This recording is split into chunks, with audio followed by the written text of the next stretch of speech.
India premier লিগের 18তম আসরের final আইপিএলের শিরোপার জন্য 17 বছরের অবসান হতে যাচ্ছে কোনো একটি দলের। শিরোপা লড়াইয়ের মুখোমুখি Punjab king versus royal Challenger Bangalore.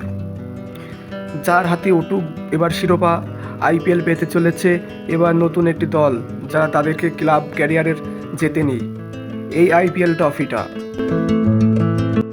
Royal Challengers Bangalore কখনো আইপিএল শিরোপা জেতেননি। এই তত্ত্ব জানতে আইপিএল আর ভক্ত না হলেও চলে। বিরাট কোহলি দলটি এখনও খেলছেন, AB de Villiers, Chris Gayle খেলে গেছেন। সে কারণেই দলটির সম্পর্কে প্রচার প্রচারণা একটু বেশি শিরোপা জিততে না পারলেও ব্যাঙ্গালোর আইপিএলের বেশ ধারাবাহিক। আগের 17 মৌসুমের মধ্যে 9 বার প্লে অফ পূর্বে উঠেছে, এবার নিয়ে 10 বার, রানার্স আপ হয়েছে 3 বার, কাল 4র্থবারের মতো উঠল ফাইনালে। তবে এবারের গল্পটা আলাদা। এতটা দাপুট পারফরমেন্স ব্যাঙ্গালোরের এর আগে দেখাতে পারেনি। সে কারণে কাল ফাইনাল নিশ্চিতের পর ক্রিকেট বিশ্বয়িক টম মুভি ভারতের সাবেক পেসার বরুণ অ্যারেনা বলেছেন, এবার শিরোপা ব্যাঙ্গালোরের কিভাবে জিতবে, কিভাবে এবারের আইপিএল ব্যাঙ্গালোর এতটা দারুণ খেলল।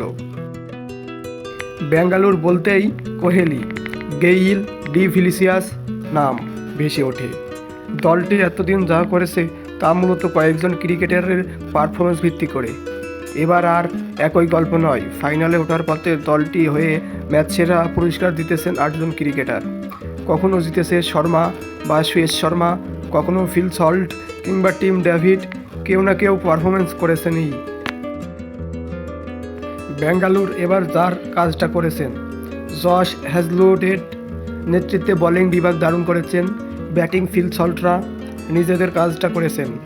মানে ব্যাঙ্গালোর আর শুধু কোহলি নির্ভর নয়।